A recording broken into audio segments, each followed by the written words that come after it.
She held professorships at St. Edward's University and at Sweetbriar College before joining the American Association of University Professors in Washington, D.C., where she currently serves as Associate Secretary. She also had the distinction of owning and directing for 15 summers the Escuela de la Tajona in La Granja, Segovia, Spain. This school offered courses in the Spanish language and civilization to Americans ranging from high school level students to teachers of foreign languages. Her publications are numerous. They are divided among three major interests: her specialty area of Spanish, academic issues within the purview of the AAUP, and Robert Frost, his family, and his poetry. Her works in the last category are the most numerous. They have appeared in such venues as the Harvard Magazine, the Journal of Modern Literature, the New England Quarterly, and the Dartmouth College Library Bulletin. However, her major publication on Frost subjects is her latest, The Frost Family's Adventures in Poetry, Sheer Morning Gladness at the Brim, which was written with the assistance of a fellowship from the Virginia Foundation for the Humanities and Public Policy. The volume was published in 1994 by the University of Missouri Press. On a thoroughly personal note, I consider myself highly favored to have known Lesley as a friend and an ever-supportive mentor for a number of years. It seemed both natural both to me and to the program committee that she should be asked to be our Pepple lecturer for this year, to carry on the high tradition of this series, as established by her predecessors Tom Wolfe, James McGregor Burns, Lewis Rubin, Paul Duke, Charles McDowell Jr., and last year's speaker, Jonathan Yardley. Knowing her and her work as I do, I can assure you that having her here in this capacity will be for us this evening a sheer evening gladness. Dr. Lesley Francis.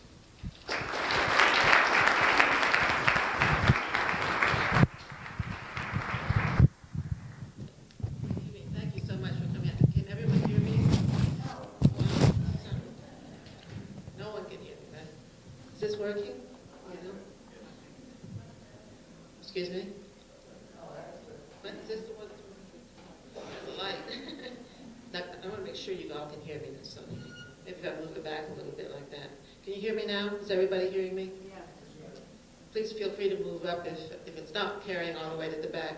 W.D. Taylor and I do go back a few years, and he's done some very important work on Lankeys, who is one of the illustrators of Frost's work, and we've had some adventures together in that regard, which I don't have time to go into as they were lengthy adventures.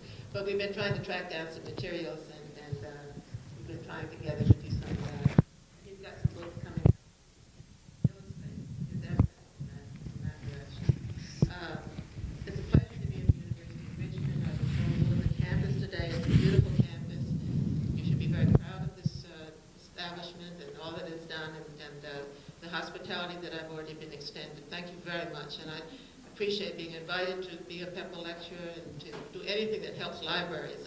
I sometimes despair that we're going to give up on books altogether, that we're going to start using email and internet and just give up on books. So I do hope that this lecture and other activities at this university will help promote the book, because I certainly would like to see more of that. Thinking about the questions that I often get as I talk about my grandfather, the poet Robert Frost, one of the first ones I get is, did I know him? And yes, I may not look it, but indeed I did know him.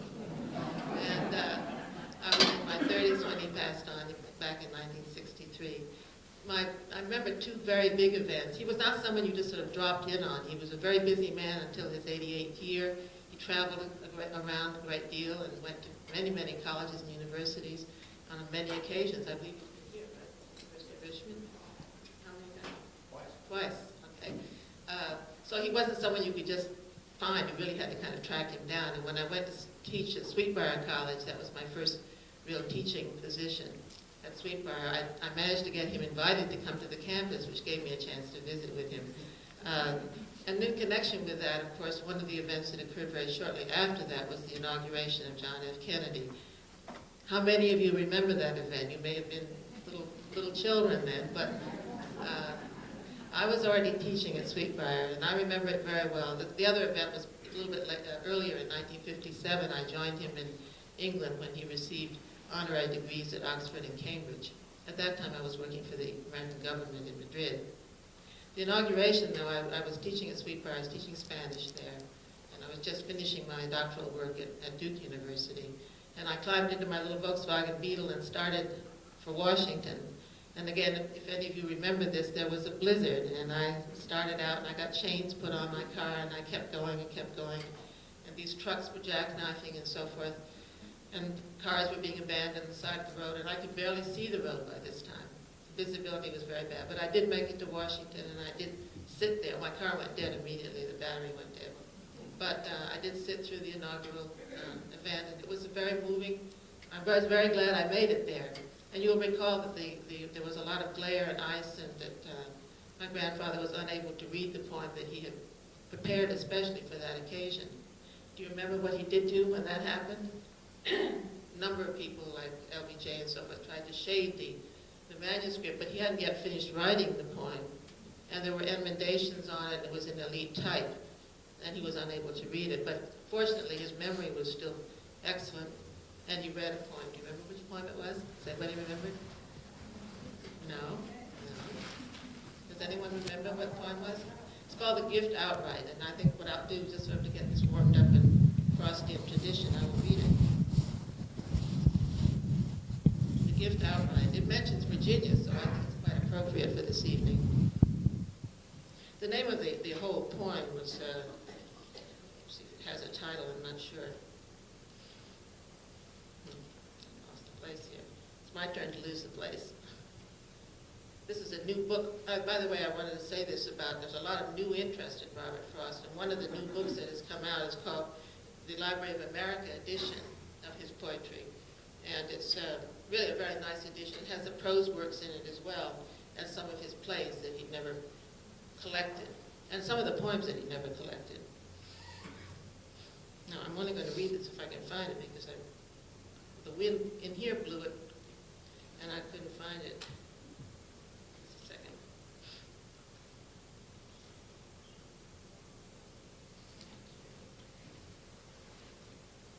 Sorry about that. This paper is much finer, and it got moved on me.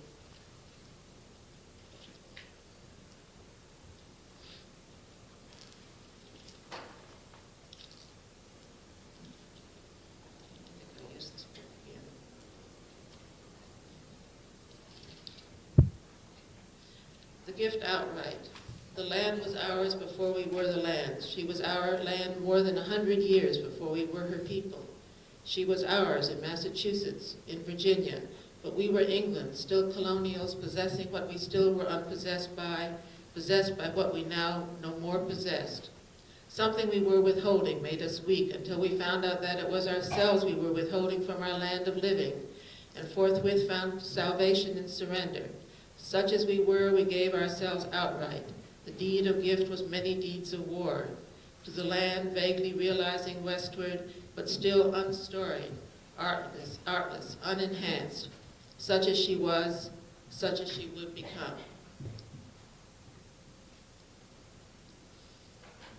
I was mentioning a renewed interest in Frost, and some of you may be aware of the fact that there's a 3-volume biography of Frost by Lawrence Thompson that had a rather negative view of his personality, was very wonderfully researched, but had a kind of a psychoanalytical overlay that was very troublesome to many of the people who knew Robert Frost. But since then, there have been a lot of books published that have helped modify that view, and in particular, books by Pritchard and Poirier and Walsh, just to name a few. Sidney and Burnshaw is another one. And I think my book has made a small contribution in that area, that it's tried to establish some balance in the view of the family. As we're speaking here, there are 2 biographies that have been commissioned on the life of Robert Frost. One by Jeffrey Myers and another by Jay Perini. I think the Myers one is due out fairly soon. The Perini, I don't think, has yet been anywhere near finished. Just a CD-ROM coming out. Henry Holt Company is going to bring a CD-ROM out. I don't know, they put everything on that. I don't know anything about the technology, but they tell me that everything goes on there. And then some of the major collections, Amherst, Dartmouth, University of Virginia, they're going to put them online. And again, some of you here will know what that means.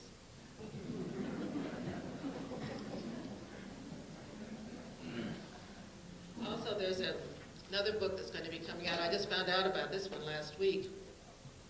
I received a letter from Seamus Haney. I won't tell you why I received one, but he's one of the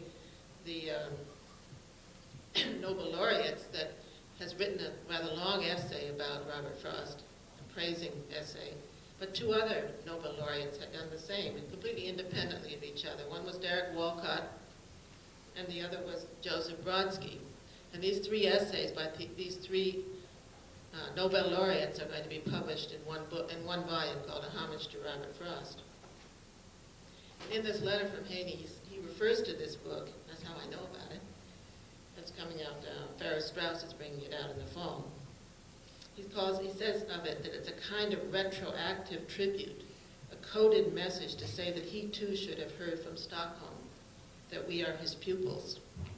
Well, that was a nice thing to say. As you know, Robert Frost did not get the Nobel Prize. My involvement with the life and the life of my grandfather had a kind of odd beginning. I think there's at least one professor of Spanish here. Well, I won't identify him, I won't embarrass him. But that was my field, and that was what my interest was when I first took a look at the life of Robert Frost. And I found out that at the age of 17, he was walking around on the campus of his Lawrence, Massachusetts high school campus, and this ballad kind of popped into his head. It was a rather long ballad that he never collected, but it was published in the high school bulletin, along with several others. The title of it was La Noche Triste, which was a Spanish title, and it puzzled me that the very first poem ever written by Robert Frost had a Spanish title. But it had to do with Tenochtitlan and the retreat of Cortez from what is today Mexico City. He was on the side of the Indians and wanted Moctezuma to win. And that got me interested in why he had written about that. It was his interest in the Indians, in archaeology, and sort of the origin of things. And that led to my first article, and then I was hooked. After that, it was hard to avoid. I had promised myself I would never write about anyone in the family, but I had already found out that that was not going to be. And some of the other articles that I did had to do with his association with literary women, women of letters, I guess we would call them. Susan Hayes Ward, Amy Lowell, and so forth. And these, Harriet Monroe at Poetry Magazine in Chicago. It interested me that he had very positive relationships with these women, and that Susan Hayes Ward accepted his very first poem for publication in the New York Independent, a poem called My Butterfly.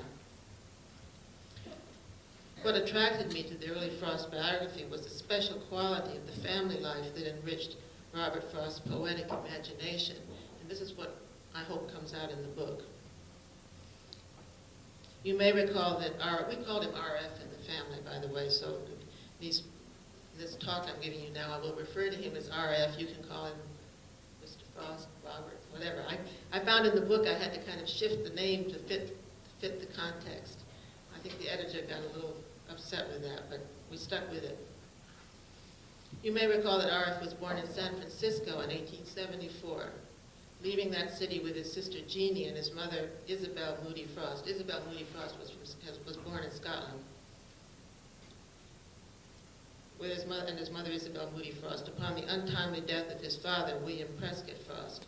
Returning to New England and to the home of his Frost grandparents, Robert graduated co-valedictorian with Elinor White of his Lawrence, Massachusetts high school class.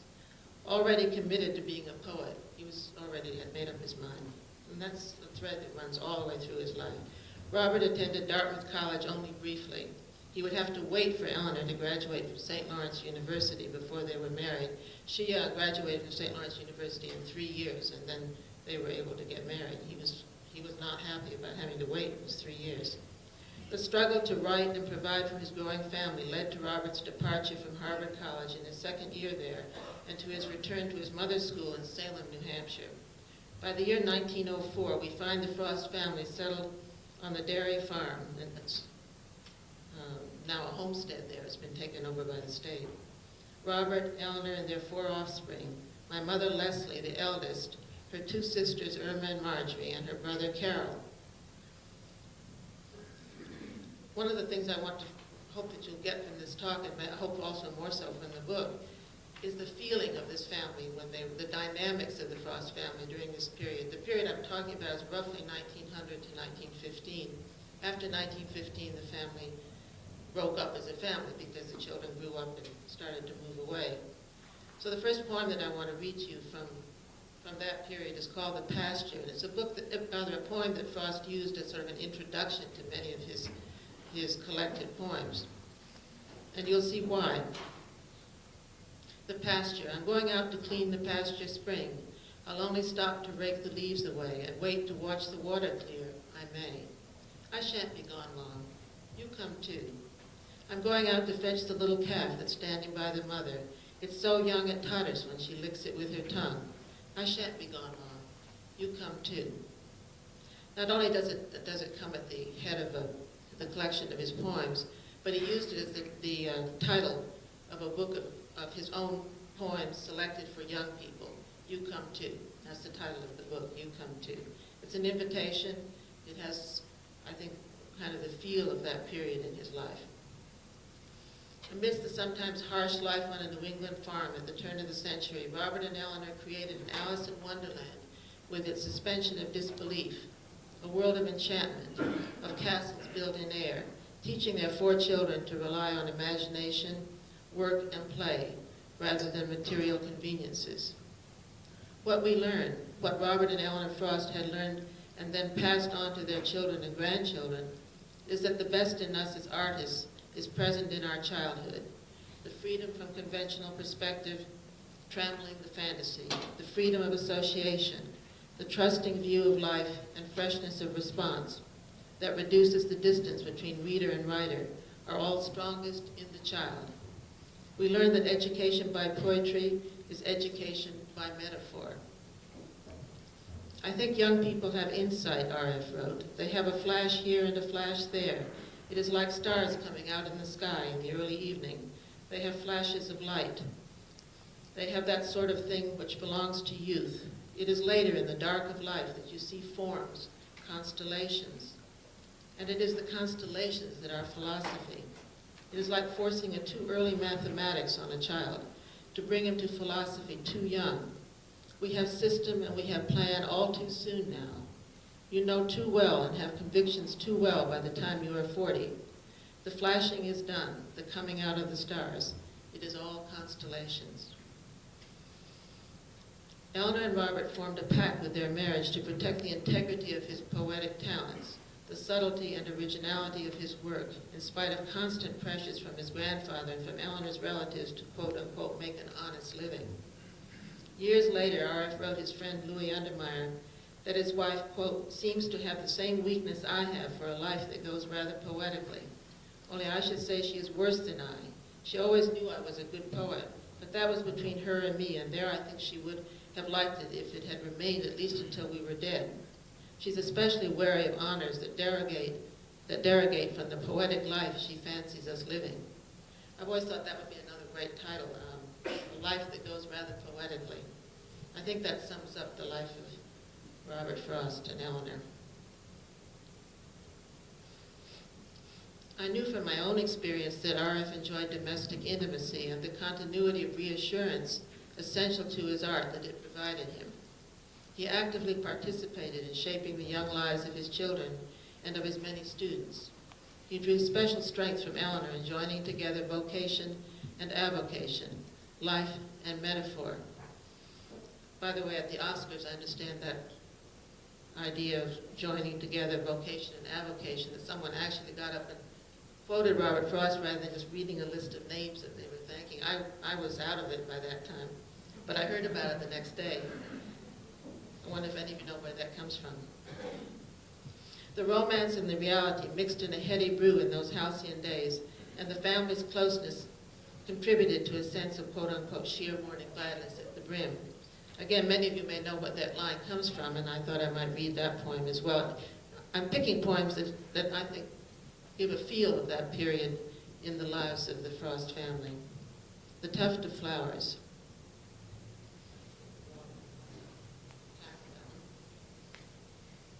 This poem is in couplets, and Frost had a special liking of couplets.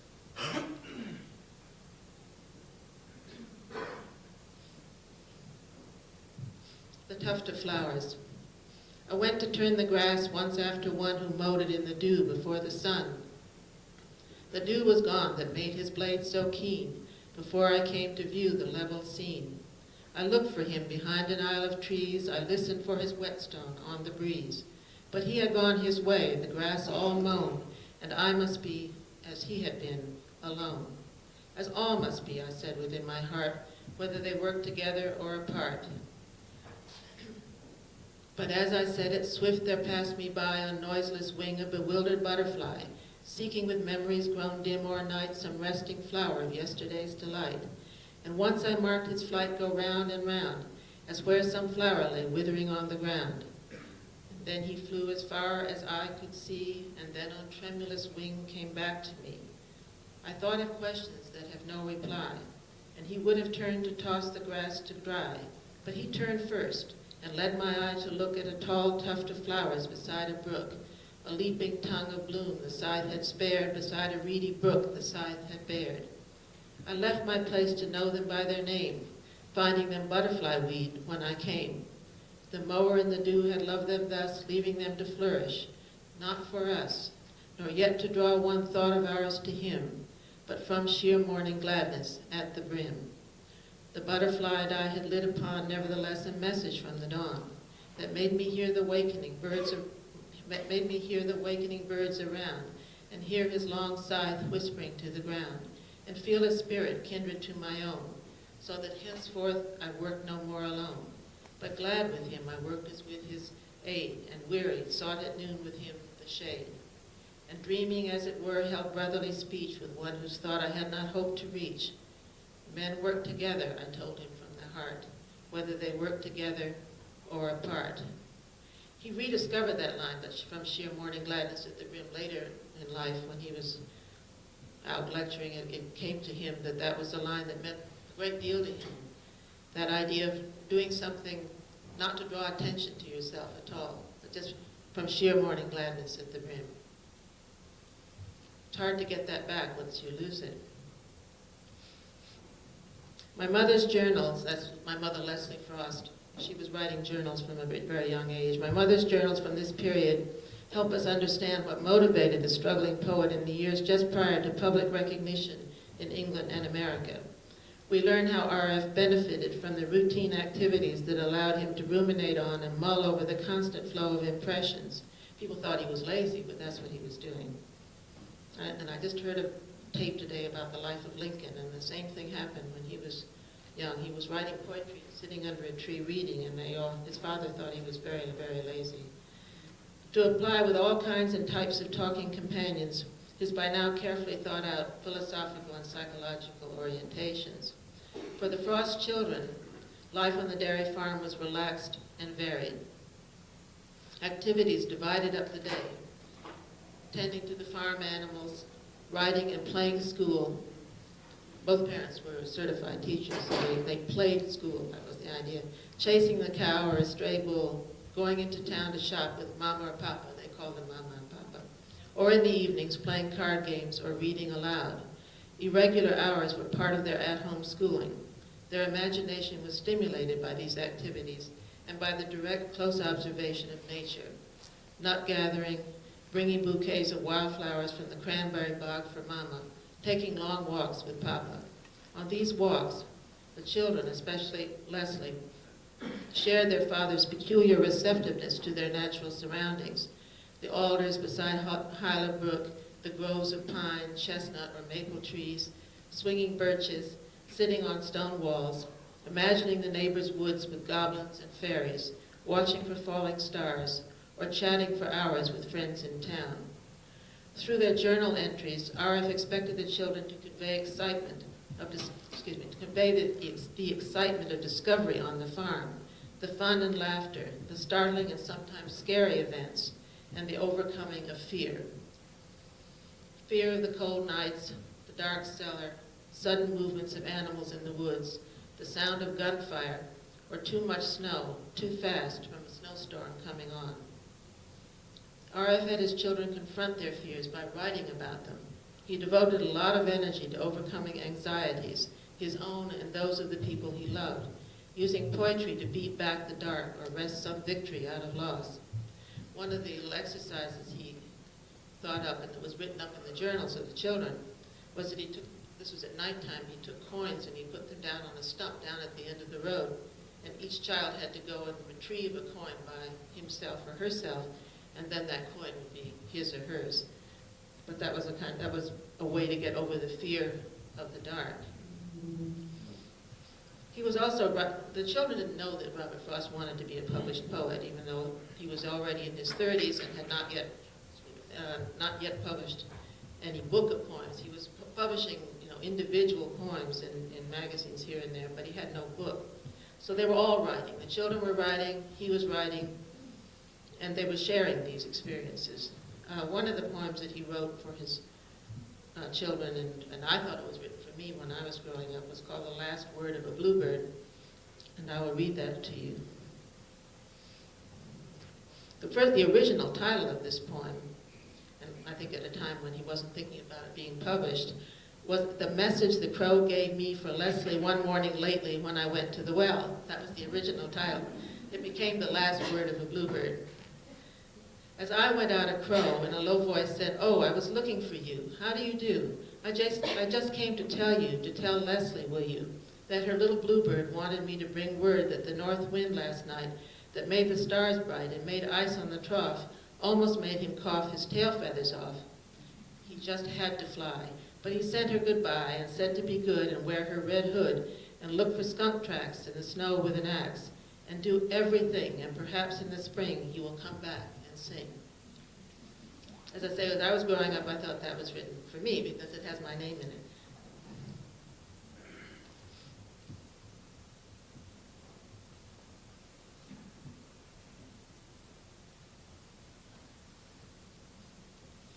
RF taught the writing, Elinor the reading, although for my mother the reading was prehistoric in the sense that she felt as if she were quote-unquote born reading. In my mother's notebooks, begun by the age of 6, we can trace her father's hand in developing the skills of his children as writers. The journals were the result of her father's way of teaching writing by writing, and learning to write from his viewpoint was learning to have ideas. Each entry should have a date, a title, even a sort of plot, or at least a shape. Indeed, they were often called stories. Adding narration and dialogue, even tentative attempts at dramatic dialogue, led to the use of literary allusions as well from their selective reading. The children would choose from among the 125 or so volumes in the front parlor bookcase, a small but highly selective library, which remained with the Frosts wherever they moved, from Derry to Plymouth to England. The favorites were read aloud evenings, even after the family had settled in Franconia upon their return from England in 1915. Homer, Shakespeare, Wordsworth, Longfellow, Emerson, Shelley, Arnold, Scott, Burns, Tennyson, Synge, and Yeats were among the favorites, reflecting their parents' literary preferences. My mother, Lesley, tended to focus on individual poems rather than poets. Lucy Lost in a Snowstorm in Wordsworth's Lucy Gray, or the melancholy strains of the Highland Lass in the Solitary Reaper. She was excited by the story poems, Tennyson's The Lotus Eaters, or the Morte d'Arthur. She thrilled at the exploits of Wallace and Bruce, or Sir Patrick Spens in the early verse romances and ballads collected by Scott, and she shared with her grandmother, Belle Moody, a love of Jean Ingelow in such sad poems as The High Tide on the Coast of Lincolnshire, 1571. I see that Wallace and Bruce made it to the best film this year, right? So these things come back.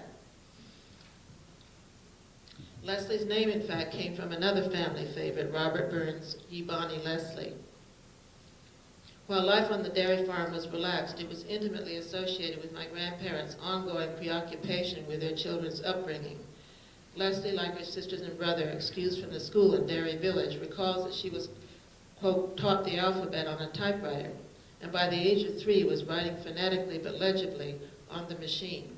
That machine, by the way, was Blickensderfer typewriter that she learned to type on before she could write, and then they carried it with them to England, and she typed out the manuscripts for the 2 first books that Frost published in England, A Boy's Will and North of Boston, on that Lickensdorfer typewriter. Stayed in the family for a good many years after that. Came back to the United States and was taken apart, put together a couple of times. By 5, she recalls, I was writing longhand, also legibly, though highly misspelled. My mother taught the organized subjects, reading, the phonetic method, writing, then known as penmanship, geography, spelling. My father took on botany and astronomy. They both went over our stories for criticism, though it was my mother who scanned them first for spelling and grammar. Reading was most important. An entry in Lesley's Dairy Journals, October 1906, gives us a description of these daily happenings from the 7-year-old's viewpoint. She puts the title at the top, Playing School, all in small letters. Almost every day about 10 o'clock, Mama calls us in the front room and we have to sit up on the sofa and tell stories. Then we have to count 1, 2, 3, 4, 5. And then we sing a song and then read and then do A, B, C, D. And when anyone says a word right, he gets the word. And then we sing another song and then we do our exercises. And then we march around the room once or twice and then march out into the kitchen to show Papa how we can do it. In his teaching methods, or lack of them, with his students and in verse, R.F. would express his ideas on education. Like Baptiste in his poem, The Axhelve, he knew the lines of a good helve were native to the grain before the knife expressed them, and its curves were no false curves put on it from without. Let me read that one more time. That's an important thought that he had there. It's from The Axhelve, a poem called The Axhelve. He knew the lines of a good helve were native to the grain before the knife expressed them, and its curves were no false curves put on it from without. He emphasized the need of reading for pleasure in families where the word improvement is never heard. It is preferable, he said, not to have children remember you as having taught them anything in particular. May they remember you as an old friend. That is what it is to have been right with them in their good moments. He acted on his and Elinor's belief that reading and being read to are essential means of education. In the Frost family, the children in their formative years were exposed through their readings, writings, and direct observations to the clarifying concepts of justice, fidelity, love, and courage, not as lessons imposed by their parents, but as discovery, as experience, as an organic part of the adventure of living. My mother, Lesley, would recall, for example, how her somewhat anxious dwelling upon fairies and goblins and the use of her little stories to overcome real or imagined fears on the farm were preoccupations strongly stimulated by her Scotch Celtic father, who liked to read aloud to the children from books of fairy tales or his own stories for children. One of the interesting things, I didn't know this until a few years ago, that he wrote little stories for his children, not with the idea of having them published, but just, again, as part of this family business of writing. And a few years ago, this was published. These stories were discovered in the University of Virginia Library by a scholar who came over from Finland, actually. Took a Finn to find it, right? Found these down, and they wrote like 200 or 300 pages about them and gave them to the press at the University of Virginia to publish them, and they took out basically everything the man had written, Professor Sell had written, except for a few pages at the back, and then they published the stories themselves. So it's very nice to have the stories. The book itself, I don't think it's appropriate either for children or for scholars, so and they picked an illustrator that I think was quite well known.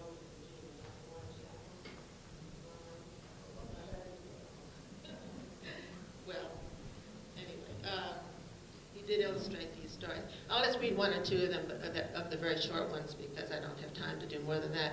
But just to give you a little flavor, that these were not intended to be published, but you could try to imagine them sitting around in the evening on the dairy farm with trying to entertain each other, or if the children were sick or whatever, these were stories that he could read. The first one, they had a dog named Schneider, who didn't have a very happy ending, but it was a nice dog. And one of the stories about Schneider is called Schneider and the Woodchuck.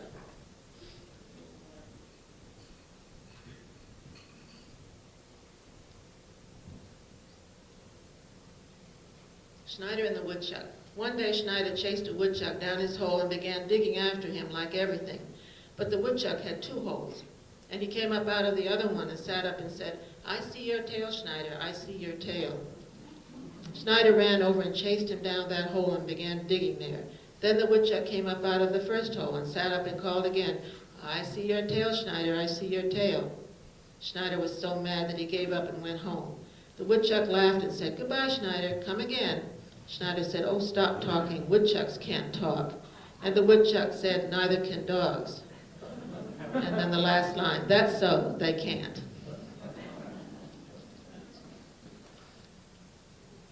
There's another short one here, if I can find it. Losing things tonight. This is a very short one, called Picking Raspberries. I'm sure these didn't have titles originally, but of course, to be published in a book, you have to have a title. When I went out to the raspberry patch to pick berries one day, I got on the wrong side of a rabbit.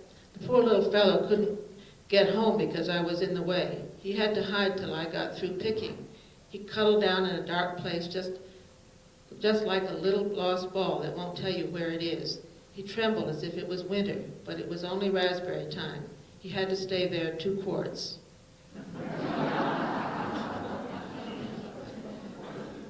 Had to stay there 2 quarts. Yeah. Some of these little stories are really to reassure the children. There's one that I might just add one more here because it's so fun. There's one called The Lord Protector. As you know, of the surviving Frost children, there were 3 girls and 1 boy. Carol was the 1 boy, and I think he probably felt a little overwhelmed by having so many sisters. This is just a little one called The Lord Protector. Once there were 3 little girls who were afraid of almost everything when they were away from home: engines and electric cars and automobiles and road rollers and bears and giants and cannons. But when they were at home, they felt perfectly safe because they had a little brother just a little bit smaller than they were, who was a great hero. He always walked about with his chin close into his neck and his fists in the pockets of his new trousers. He kept almost whistling. All about the yard, like bones in front of a lion's den, were scattered the sticks and clubs that none but he could wield, and the carts and boxes and things he had broken by not playing with them gently enough. When he heard a wagon coming down the road, he would come to the barn door to let people see that he was on guard. As long as they went by, it was all right. He had a terrible smile, a terrible smile. He made the 3 little girls feel perfectly safe, even at night.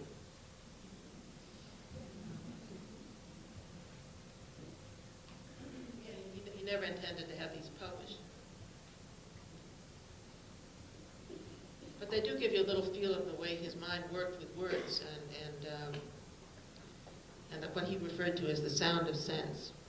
But he started to play with those words and start to get the intonation even of dogs and other animals. In the dairy journals, in R.S. made up stories for his children, and in his verses we see how one consequence of the persistent concern for the children's education by poetry was that the creative genius of Robert Frost the poet was constantly enriched by his sharing of experience with his children. As many as 30 of Frost's poems coincide with specific topics or incidents treated in my mother's daily compositions. The topics were undoubtedly those discussed in the tight-knit family during their walks and evening gatherings. The fact that Elinor and Robert read and commented on each journal entry would certainly have reinforced these mutual associations. After 1909, R.F. moved gradually away from making a livelihood by farming in favor of teaching, first at Pinkerton Academy in Derry Village, and then for a year at the Plymouth Normal School. But his teaching career proved yet another distraction from his poetry. In August 1912, on an impulse, he and Elinor decided to pull up stakes and cross the Atlantic to England. There's another little poem that he wrote about this time, which is not collected, but is in this new book, so I can find it. I hope I can find it. Better than I did the other one. All right, we won't blow here. This is called On the Sale of My Farm, because what happened next was that they sold the dairy farm. They moved into Derry Village first so that Frost could teach full time. And then they sold the farm, moved up to Plymouth, and then they went to England. This is a little poem on the sale of my farm that, again, he did not intend to collect. Well away, and be it so, to the stranger let them go, even cheerfully I yield, pasture or chard, mowing field, yea, and wish him all the gain I required of them in vain. Yea, and I can yield him house, barn, and shed with rat and mouse to dispute possession of. These I can unlearn to love. Since I cannot help it, good. Only be it understood, it shall be no trespassing if I come again some spring in the gray disguise of years, seeking ache of memory here. That's another title that I always like, that line, seeking ache of memory here. Ache of memory. In point of fact, when Elinor died in 1938, she asked that her ashes be scattered at the dairy farm, which is what this is referring to. And with ache of memory, he did go back there with that idea in mind, but it had been converted into a used car lot. And the chemicals and the rust and so forth had completely destroyed the land around the house. The house was preserved and has been restored since, but he couldn't bring himself to scatter the ashes there. What happened next, though, was that, going back to 1912, was that they did toss a coin to decide where they would go. Frost had in mind going to Vancouver because he really liked, as Robert Frost preferred going to Vancouver because he had several students who had moved there to write in enough solitude. He liked that kind of wild nature rather than the more cultivated nature one finds in England. But Elinor really preferred England. She had this poetic notion of living under thatch. She thought that would be great fun. So they literally all stood around in the kitchen and tossed a coin, and England won. And several weeks later, they got on a boat going to Glasgow and then took a train down to London. They didn't know a living soul there. Elinor and Robert would share with their children the excitement of returning to the land of Palgrave's golden treasury and the prospect of living under thatch. At the time of their departure from Plymouth, my mother Lesley had turned 13, Carol 10, Irma 9, and Marjorie 7. Once settled in Beaconsfield outside London, the Frost children put together a 120-page notebook they presented to their parents. On the cover they wrote, "An important year by 4 children dedicated to Papa and Mama." The excitement of travel and adventure and the sense of an imminent transformation in their lives permeates the pages. Seasickness, seagulls, the desolate coast of Ireland, Glasgow Harbor, a train ride across the purple hills of heather to the London metropolis, and on to a cottage in the London suburb of Beaconsfield. There, their shared excitement would find expression in the gathering together of a few poems into 2 small, typewritten manuscripts. The freshness and surprise shared by the whole Frost family just before Christmas 1912 are revealed in Lesley's recollections of the historic moment. I'm quoting her here. But actually it was not until a morning in 1912 when a card came to a cottage in Beaconsfield, that we knew a boy's will had been accepted for publication. That was splendid. We were pleased because our elders seemed pleased. We couldn't comprehend because we had been given no foretaste of them. What resolve, what patience in waiting had gone into that first book. What a climax, what a beginning was signified by such a recognition coming at last. My grandfather was almost 40 years old, and the euphoria in the Frost household did not translate into any income even after a second volume, North of Boston, was in print. That's another whole story about the publisher. He never got a cent from either one of these books in England. It was here in England, however, that R.F. made the literary context that would help bring his verse wider and more favorable critical acclaim, while providing needed friendships for the whole family.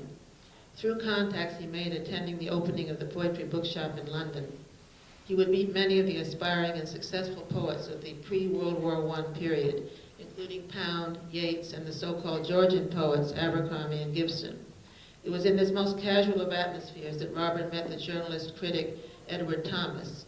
Thus began one of the great literary friendships of British and American letters, and the undamming of Thomas's poetic talent.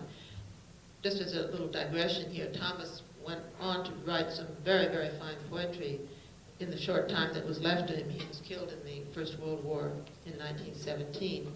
But he and Robert became very, very close friends. And there's one poem I might just read to you that you're very, very familiar with, I'm sure, that came out of that friendship. They would take these long walks around the Gloucestershire area where they spent some time together. They spent time in other places as well, but in Gloucestershire they would go take these long walks, and they would come to a branch in the paths, and Edward would always, be perplexed as to which one to go. He said, "Why can't we go this way? Maybe we should go that way." And he was always very hesitant. And so this became a kind of a characteristic that Frost used to tease him about. He used to tease him about it, about his indecision. And so that's how this poem, The Road Not Taken, with which you're all familiar, that's the genesis of it, but it changed a great deal. He sent Edward, when he got back to America, he sent Edward an early draft of it, and Edward didn't get the joke at all. He didn't get the humor of it. He tried it at Tufts in a Phi Beta Kappa reading. They didn't get the humor of it either, so it began to evolve into something else. And it is what it is today, The Road Not Taken. Two roads diverged in a yellow wood, and sorry I could not travel both and be one traveler. Long I stood and looked down one as far as I could to where it bent in the undergrowth. Then took the other as just as fair, and having perhaps the better claim, because it was grassy and wanted wear. Though as for that the passing there had worn them really about the same, and both that morning equally lay in leaves no step that trodden black. Oh, I kept the first for another day, yet knowing how way leads on to way, I doubted if I should ever come back. I shall be telling this with a sigh, somewhere ages and ages hence. Two roads diverged in a wood, and I took the one less traveled by, and that has made all the difference. One of the characteristics of these poems is, of course, that they're accessible on a certain level, but then you start to get into the ambiguities, and it gets more perplexing.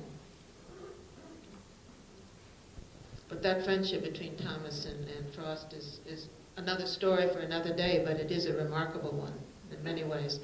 Drawn out of London into the Gloucestershire countryside by Abercrombie and Gibson, the Frost settled by the spring of 1914 in a half-timbered cottage called Little Iddens. With the onset of war, they would move in with the Abercrombies at the Gallows nearby, soon deciding to flee the war zone for home. Here in those final months, R.F. and Thomas would know the easy hours of talks, walking, and friendship. Here R.F. would savor for the first time the overwhelmingly favorable reviews of his poems in A Boy's Will and North of Boston.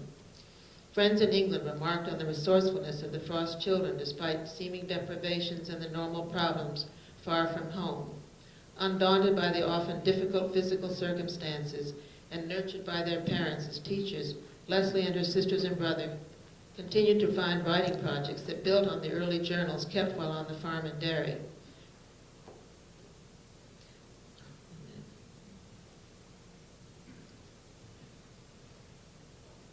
I missed a page here.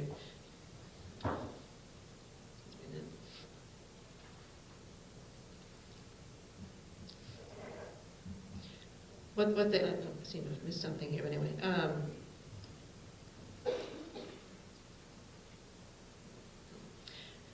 What they did then was to produce a little magazine which they called The Bouquet, and there's a single copy of which was to be issued monthly with stories, poems, essays, and illustrations by the invited contributors, and even their parents were asked to contribute. So you have one or two poems by Robert Frost and by Edward Thomas that snuck in anonymously into the little magazine. This, by the way, the 6 issues have survived of that, and I gave them to the University of Virginia Library, where they're now on exhibit. You might want to know this. They're having a book festival in Charlottesville beginning this week, I guess, 4 days from now. And in the Alderman Library, they're exhibiting some of the Frost materials, including the little tiny book of poems that he put together for his wife, Elinor, who was not then his wife, and he put them together. And this was very, very hard book to find, and it was only 2 had survived, and then one of those was destroyed. So it was finally bought up and ended up in the University of Virginia Alderman Library, the Seawaller Barrett collection in particular. So if anybody wants to go over and see some of those things, they will be on exhibit, I understand, for a couple of weeks, at least. I don't know exactly how long. The journalistic efforts of these young people reflect their parents' joyous and adventuresome response to their somewhat isolated existence. They reflect as well the at-home education by poetry that would become an important part of the family's heritage, the personalities that emerge from the pages of the children's notebooks and the surviving issues of the Bouquet, uncomplicated and devoid of cynicism, yet rich in emotional texture and artistic awareness, give no hint of the troubles that would beset these children as adults. Their intuitiveness and natural wonder invite us to share with them the spontaneous delight in their surroundings. The invitation contained in such Frost poems as The Pasture and A Prayer in Spring still stands. I'm going to finish with this poem called A Prayer in Spring, but reminding you that of the earlier poems, The Tuft of Flowers and The Pasture, as being in somewhat the same mood. A Prayer in Spring seems quite appropriate because it is supposed to be spring now. I'm not sure that that we've quite made it yet, but maybe this will help because it's called a prayer, right? A prayer in spring. I'm going to let my grandmother have the last word here and hope that that'll do it.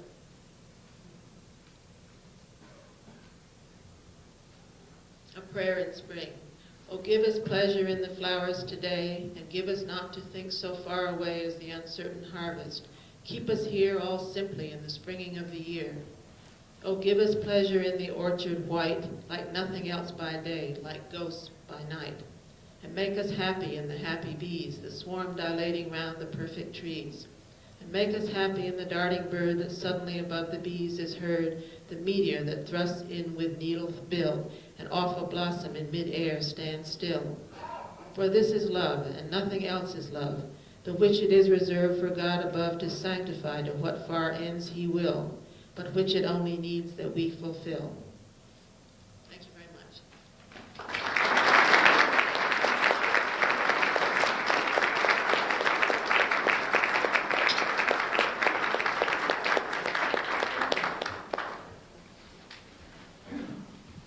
Lesley has kindly consented to take a few questions from the floor if you should have any.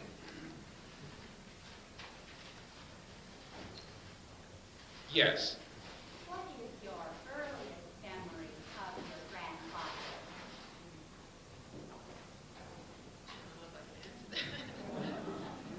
I think my earliest memory is just hearing some of the poems around the house. You know, like Stopping by Wood, somebody mentioned earlier. I think that was the first one that I ended up kind of memorizing. Whose woods these are, I think I know exactly. It's a very hard one to answer because I really wasn't aware of him so much until people began to talk about him as someone who was, sort of famous out there. But we never lived in the same, the same town, same house, so it was not that kind of, where you'd be aware of somebody being physically there. I don't remember that. I think probably, again, if I had to pinpoint it, I would say about the time that my grandmother died, 1938. I was a small child then, and we were in Florida when she died. I was in the same house when that happened. So maybe that's a very vivid moment for me. It was a terrible loss for him. He went pretty wild after that for a few months. So that was a major crisis in the family, and I do remember that very vividly.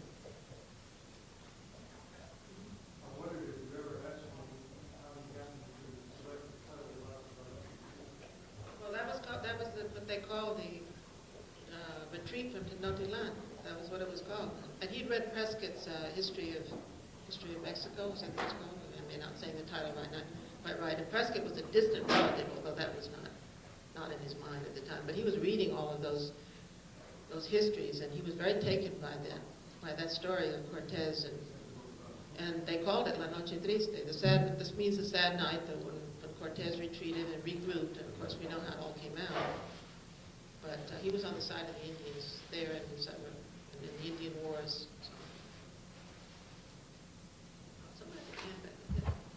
In the poem we just read, there's a couple lines about, I guess, towards the end, concerning bees around it. About the prayer in spring, you mean? Yeah, I didn't hear those very well. You want to hear it again? Yeah. Well, if I can find it. I'm not doing too well on finding things tonight. I had it here a minute ago. There it is. Well, I won't read the whole thing, but I'll read the last part that you asked about. Right.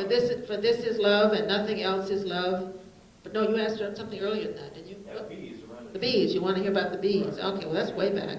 Jeez, I got back to the beginning again. I'll just read the whole thing again because that's in the second stanza. Oh, give us pleasure in the flowers today, and give us not to think so far away as the uncertain harvest. Keep us here all simply in the springing of the year. Oh, give us pleasure in the orchard white, like nothing else by day, like ghosts by night. And make us happy in the happy bees, that the swarm dilating round the perfect trees. And make us happy in the darting bird that suddenly above the bees is heard, the meteor that thrusts in with needle bill, and off a blossom in mid-air stands still. For this is love, and nothing else is love, the which it is reserved for God above to sanctify, to what far ends he will, but which it only needs that we fulfill. Thank you.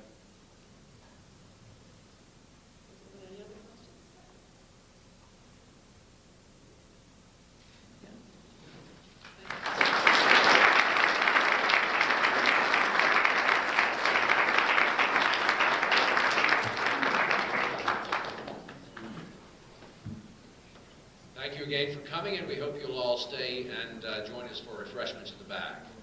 Thank you so much. Good night.